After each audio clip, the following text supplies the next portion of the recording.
আসসালামু আলাইকুম। আশা করি সবাই ভালো আছেন। ডিজিটাল নিউজের পক্ষ থেকে আমি শাহিন আছি আপনাদের সাথে।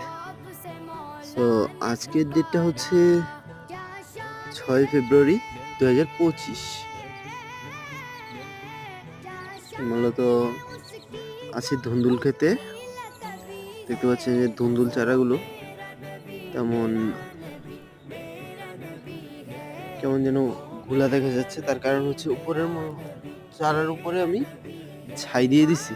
কারণ হচ্ছে এই যে বিটল পোকা আছে, বিটল পোকা আক্রমণ করা শুরু করছে।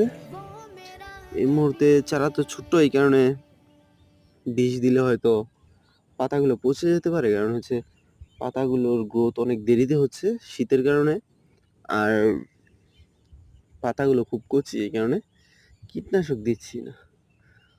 সো আপডেট পেতে অবশ্যই ভিডিওটি লাইক করবেন, কমেন্ট করবেন।